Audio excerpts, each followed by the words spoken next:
Hello, welcome to Ivy's kitchen and blogs. চলে এসেছি আরও একটা নতুন রান্নার রেসিপি নিয়ে। আজকে আমাদের রেসিপির নাম হচ্ছে মাংসের ঘুগনি। তো আমি আজকের চিকেন দিয়ে ঘুগনিটা বানাচ্ছি। তো চলুন তাড়াতাড়ি করে দেখে নেওয়া যাক যে আমি আজকে মাংসের ঘুগনিটা কিভাবে বানাচ্ছি। আর দেখবার সময় আপনাদেরকে একটা কথা বলি যে আপনারা পুরো ভিডিওটা দেখবেন, স্কিপ করে করে দেখবেন না, পুরো ভিডিওটা। তো চলুন। ঘুগনি বানানোর জন্য আমি এখানে নিয়ে নিয়েছি 500 গ্রাম মটর, আর এখানে নিয়ে নিয়েছি দুখানা আলুকে ঠিক এরকম সাইজ মতন কেটে।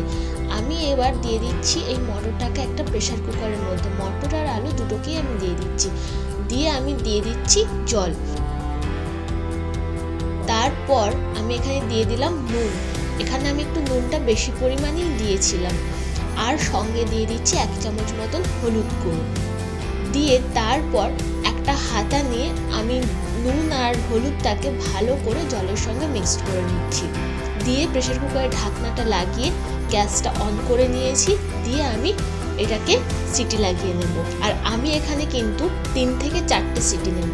এখানে আমি নিয়ে নিয়েছি 500 মটরের জন্য 400 গ্রাম মাংস। আমি এখানে মাংসের পিসটাকে একটু বড় বড় করেই রেখেছি, আপনারা চাইলে একটু ছোট ইউজ করতে পারেন। আমি এখানে নিয়ে নিয়েছি 5টা পেঁয়াজকে কুচো করে, 3টে টমেটো, আর এখানে নিয়ে নিয়েছি 4টে কাঁচা লঙ্কাকে চেরাই করে। এবার আমি গ্যাসটাকে অন করে নিয়েছি আর নিয়ে নিয়েছি একটা কড়াই। দিয়ে আমি কড়াইটাকে ভালো করে গরম করে নিয়েছি। আমি এখানে নিয়ে নিয়েছি 2টো তেজপাতা আর নিয়ে নিয়েছি 5 থেকে 6টা গোলমরিচ। কড়াইটা আমার গরম হয়ে গেছে, তাই আমি এখানে দিয়ে দিচ্ছি সর্ষের তেল। দিয়ে সর্ষের তেলটাকেও ভালো করে গরম করে নিচ্ছি। আর এদিকে আমার প্রেসার কুকারটাও সিটিও হয়ে গেছে 4টে, তাই আমি এটাকে এভাবেই রেখে দিয়েছি। এবার আমি দিয়ে দিচ্ছি গোলমরিচ আর তেজপাতাটাকে। যখনই দেখবো এর অল্প গন্ধটা চলে এসে, তখন আমি এখানে দিয়ে দেবো কুচিয়ে রাখা পেঁয়াজগুলোকে। দিয়ে আমি সেটাকে ভালো করে ভেজে নেব।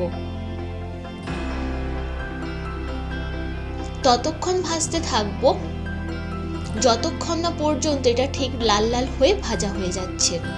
এখন আমি এখানে দিয়ে দিচ্ছি নুন, কারণ পেঁয়াজটা যাতে তাড়াতাড়ি ভাজা হয়ে যায়।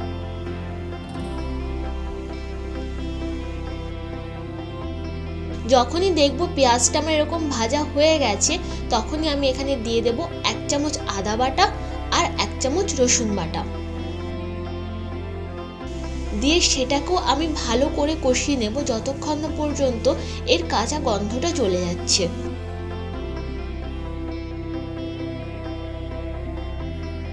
যখনই দেখব এর কাঁচা গন্ধটা চলে গেছে, তখন আমি এর মধ্যে দিয়ে দেব চেরাই করা কাঁচা লঙ্কাগুলো। দিয়ে সেটাকেও ভালো করে নাড়িয়ে নেব।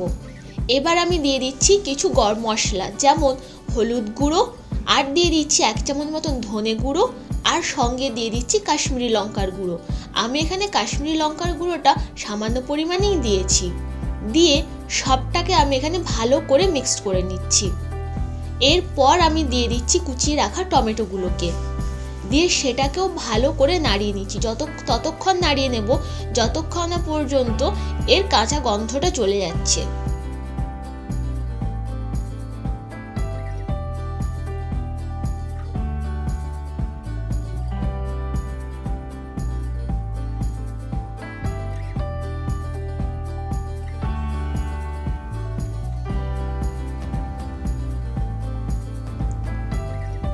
এখানে টমেটোর থেকে পুরো তেলটা ছেড়ে দিয়েছে, আর টমেটোটাও প্রায় পুরোটাই সেদ্ধ হয়ে গেছে, আর গন্ধটাও চলে গেছে। এবার আমি এটাকে আরও একবার নাড়িয়ে নিচ্ছি। দিয়ে দিচ্ছি এখানে ধুয়ে রাখা মাংসগুলোকে। দিয়ে ভালো করে মশলার সঙ্গে এটাকে কষিয়ে নিচ্ছি। ততক্ষণ পর্যন্ত কষিয়ে নেব যতক্ষণ না পর্যন্ত মাংসটা একটুখানি সেদ্ধ হয়ে যায়। এবার আমি কুচিয়ে নিচ্ছি ধনেপাতার ডান্ডিটা, আর সেটাও দিয়ে দিলাম। দিয়ে সেটাকেও ভালো করে মিক্সড করে নাড়িয়ে নিচ্ছি। এবার দিয়ে দিচ্ছি সামান্য পরিমাণে জল। দিয়ে জলটাকেও ভালো করে মাংসের সাথে মিক্সড করে নিচ্ছি। আমার এখানে মাংসটা প্রায় 50% মতন সেদ্ধ হয়ে গেছে, তাই আমি এবার দিয়ে দিচ্ছি আমার সেদ্ধ করে রাখা মটর আর আলুটা। দিয়ে সবটাকে ভালো করে মিক্সড করে নিচ্ছি। মিক্স করে নেওয়ার পর আমি এখানে দিয়ে দিচ্ছি পরিমাণ মতন জল। জল দেওয়ার পর আমি ভালো করে সবটাকে আরও একবার নাড়িয়ে দিলাম। দিয়ে আমি এবার এটাকে ভালো করে ফুটিয়ে নেব। যখনই দেখব এই পরিমাণ ঝোলটা চলে এসেছে তখন আমি এখানে আরেকবার নুনটাকে একটু চেক করে নেব। আমার আরেকটু নুন লাগতো, সেজন্য আমি একটু নুন আর সামান্য পরিমাণে চিনি দিয়ে দিলাম টমেটোর টকটাকে ব্যালেন্স করবার জন্য। আর এখানে দিয়ে দিচ্ছি গরম মশলার গুঁড়ো। এরপর দিয়ে সবটাকে ভালো করে নাড়িয়ে নিচ্ছি।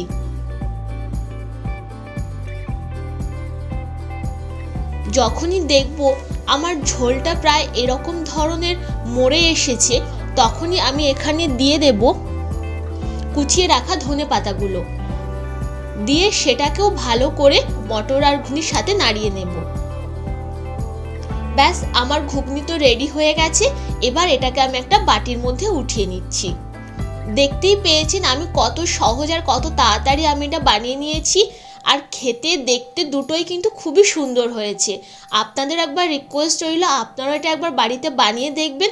ভিডিওটা দেখে যদি ভালো লেগে থাকে তাহলে মনে করে লাইক, শেয়ার অ্যান্ড সাবস্ক্রাইব করতে কিন্তু ভুলবেন না। টাটা।